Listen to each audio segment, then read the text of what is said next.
Hello guys, welcome to new blog. So आज मी चाललो घरी आणि सामान वगैरे पॅक केलं.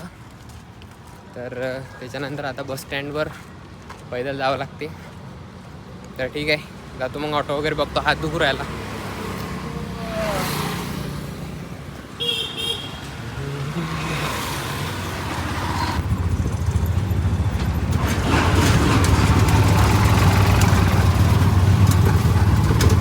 आता इथून मी बसलो ऑटोमध्ये आणि याच्यानंतर आपली बस आहे 10:30 वाजता. तर आपल्याला पटकन पोचायचं आहे. त्याच्यानंतर पासबुकमध्ये जायचं आहे, तिथं थोडं काम आहे ते करायचं आहे.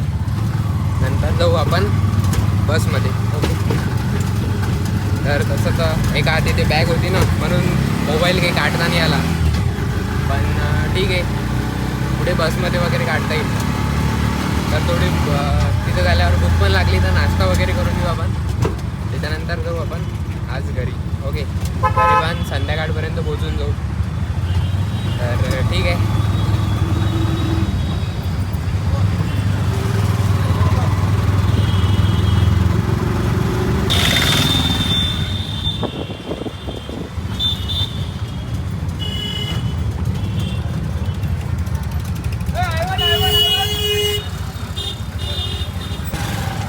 सो गाईज, आता ऑटोमधून निघालेलो आणि आता जाणार आपण बस स्टँडवर. एका हातात उलचा आहे, पण ठीक आहे. इथून जाऊ आपण आता चालत चालत. तर हा असा सीन आहे बस स्टँडच्या इकडले. CIDCO bus stand, north central. तर चला काही जातो. त्याच्यानंतर ओझाय नाही का, आता तर जास्त काही बरोबर कॅमेरा पकडता नाही येत. ओके, पण ठीक आहे. काहीच कंटेंट क्रिएटर म्हणजे जिथं पण आरसा दिसला ना, तिथं एकदम निरा लागून जायचं कंटेंट बघायला. आणि मी तर असा की कंटेंटच बघत राहतो. सो हा आला आपला ST. Depot of CIDCO of Chhatrapati Sambhajinagar. तर मित्रांनो, हा कन्सेशन फॉर्म इथून सिग्नेचर वगैरे करून सही शिक्का मारून आपल्या कॉलेजमधून घेतला आहे मी.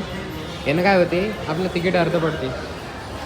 म्हणजे आपण किती पण वेळ ट्रॅव्हल करा, म्हणजे किती बी दूर, आणि हा फॉर्म घेतला ना, तर पण एक वेळाच नंतर हा फॉर्म ते कंडक्टर घेऊन घेतील.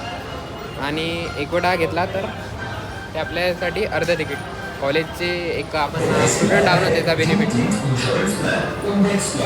तर बसलोर बा एस.टीत, आणि तसंच आपलं जसं नशीब आहे, आपल्याला जागा नाही भेटली. पण काही असो, आपल्या एस.टीनं प्रवास करायची मजाच वेगळी आहे. तुम्ही बघू शकता, आपल्याला जागा तर नाही भेटली, पण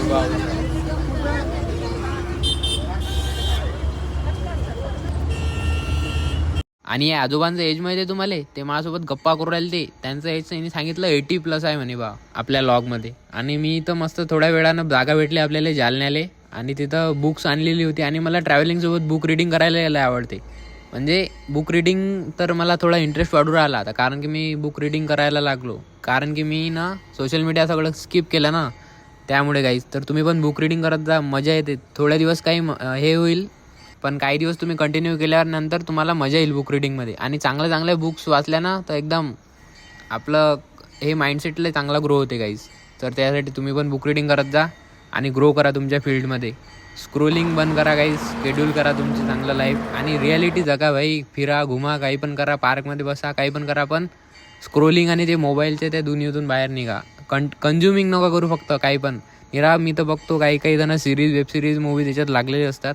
तर काही पण नका करू. आपलं एवढं चांगलं जीवन भेटलेलं आहे, तर चांगल्यापैकी त्याला जगा. कुठे पण जा, बाहेर जा, काही करा, फिरा वगैरे लागलं तर.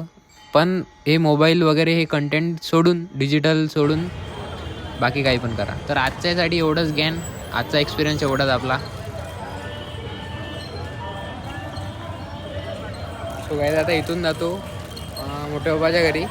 तिथं थांबतो, थोडा आता आराम करतो, खूप थकलो आहे. तर ठीक आहे, आजच्यासाठी एवढंच. भेटू नेक्स्ट ब्लॉगमध्ये. जय श्रीराम.